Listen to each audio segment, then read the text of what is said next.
Hey everybody, in this series I'm going to be showing you how you can take a fresh level 70 healer and take it all the way up to Keystone Hero. We're going to look at how to gear, how to learn a spec, how to approach dungeons at the appropriate pace, and for the sake of this series I'm going to assume that you don't have a group of people ready to just carry you instantly and that you're going to be doing most of this work yourself through pugging.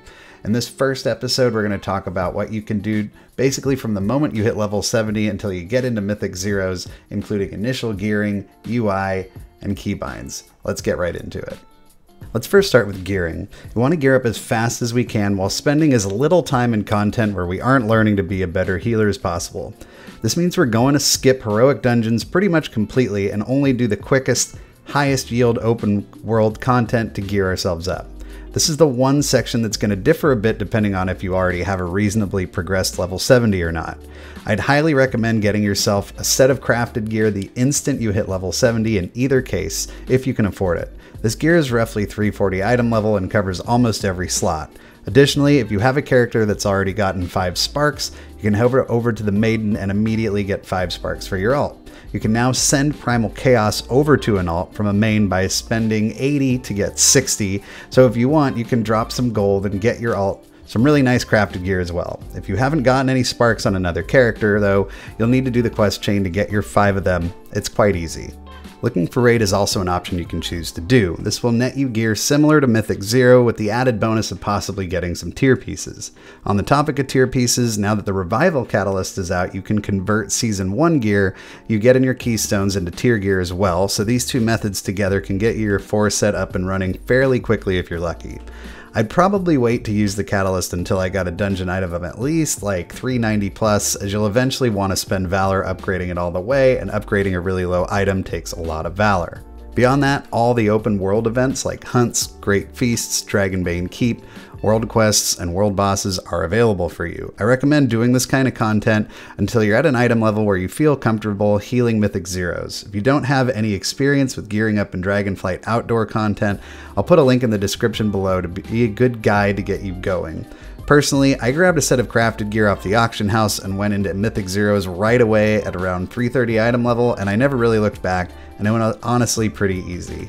After a few runs getting my feet wet, I did spend some of my sparks on a weapon, a trinket, and a lariat necklace, which sped up my gearing process quite a bit.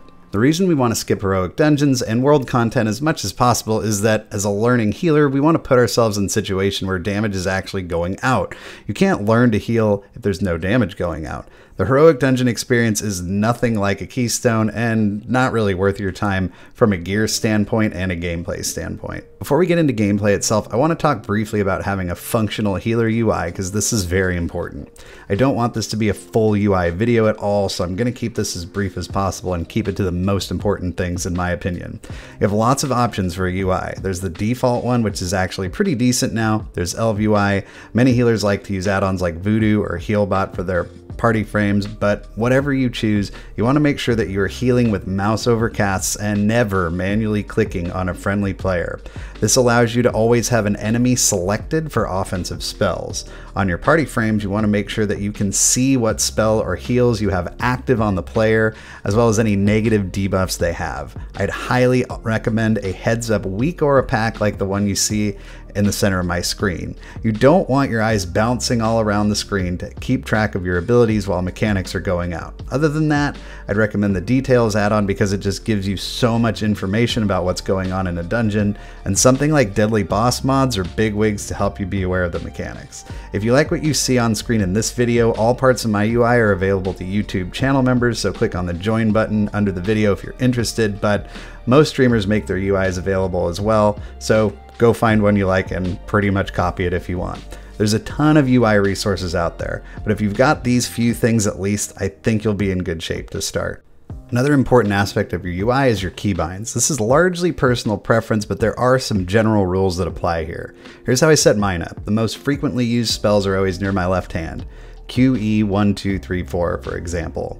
Cooldowns I use a lot, especially the ones that might need to be slammed in an emergency, are also close to the left hand. Z, X, R, stuff like that. All my characters have their defensives on the same buttons. I use tilde and shift modifiers for 1 through 4. For my healers, all my damaging abilities are on my mouse buttons. Kicks and dispels are on the same buttons on every single tune. Consistency across characters can really help you pick up a new spec fast. You don't want to have to relearn all your muscle memory every time you switch tunes. If you find a binding uncomfortable after a few sessions, change it sooner rather than later. Now I know we're itching to play, but before we get into any group content, we still want to make sure we have a handle on how the spec actually plays. Watch a video, read a guide on Wowhead or Icy Veins, and find a talent build that's good for dungeons. Make sure you have an idea of the main mechanics of your chosen spec. You don't need to know all the nuances yet, but you want to know your main goals, like what is your general healing rotation? What do your cooldowns do? What are your defensives? And even if they aren't really ready to use them all that much yet, how do you do damage? And what are your most important utility spells like kicks, stuns, B-reses, bloodlust, things like that. Knowing the basics should be enough to get you started in Mythic 0. As you go, you can fine-tune what you've learned and start to pick up more of the details. Most specs have a lot of little optimizations that you can pick up on over time, but if you're just picking up something new, you may not be there yet. So for the purposes of this series, I've chosen to play Discipline Priest. First of all, I think Disc looks like a ton of fun after the 10.0.5 changes, and while I've played a lot of Holy Priest in previous expansions, Disc is a bit of a blind spot for me. I played it a little bit in beta, but I'm really looking forward to actually learning a spec as I make these videos with you all, so it can be as authentic of an experience as possible. So I've watched a couple of guides on Disc, I've read up on it, and this is the talent build I'm going to be running for the foreseeable future. I've also kind of tried to pick up on as many of the basics as I can, so I have some things to focus on as I get into my first dungeons. Disc is a very preemptive healer that needs to have a lot of things already prepared before big damage goes out. A large portion of my healing comes from damage converting into healing through atonement. So with this particular build, we focus on Mindbender uptime as a way of dealing damage and therefore healing and maintaining our mana pool. As I do this, my first Mythic Zeros, the main things I'm going to be focused on are trying to maintain Purge of the Wicked uptime as much as possible, keeping Mindbender up as much as possible through Mind Blast and Shadow Word Death, getting a feeling for my cooldowns, especially Shadow Covenant and Vampiric Embrace, which are pretty new to me, and also making sure that I'm spreading my atonements around correctly.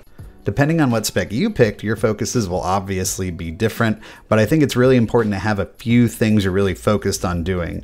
Even if Mythic Zeros are trivial, and spoiler alert, most of mine were, we want to build good habits right out of the gate that will serve us well in higher keystones down the line when things actually are hard. Kind of like that old saying, dress for the job you want, not the job you have.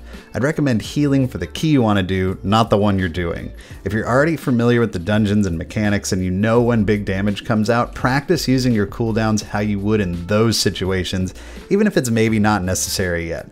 Bonus points for hitting your defensives at the right time, even if the damage isn't doing much to you right now. Basically, be pressing all your buttons, even if it may not seem necessary yet. You need to start getting the hang of what they do, so when you do need them, you're not in the dark. So use your cooldowns a lot. Hit them as close to on cooldown as makes sense, as long as you get at least a little value out of them. If you don't have experience in the Dragonflight dungeons yet, then Mythic 0 is a place where you can get a feel for the mechanics of the different bosses. Not a great feel, mind you, as things that will absolutely obliterate your group or even one-shot people are often barely even noticeable in Mythic Zeros and lower keys, but at least you'll have a general idea of what to look for.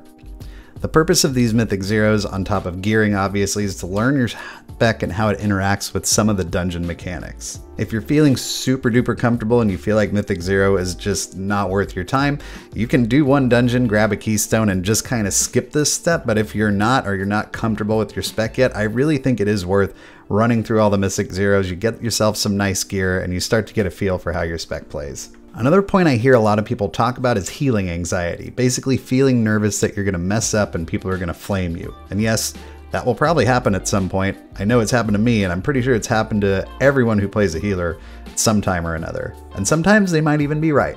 Other times they won't. Most people, especially at lower levels, don't really know what they're talking about and likely might even know what killed them. One great way to understand what the heck actually happened when something went wrong is to turn on Details death announcements. You can do this in Details options, raid tools, and check death announcements. Every time someone dies, Details will type in party chat what killed them and how much damage they took. This is great for knowing whether or not a death was something that you could have prevented or just another chimp standing in a swirly. Even if something is your fault, try not to get discouraged. There's a lot of people that play WoW, and if things don't go well in one group, the chances of you ever seeing that player again is slim to none. Just learn from the experience and move on. You literally can't learn a thing without failing at it. Like, a lot. So don't worry. If you were learning to play the piano or hit a baseball, you'd expect to make a lot of mistakes, and this is really no different. So how did my Mythic Zeros go on my Disc Priest?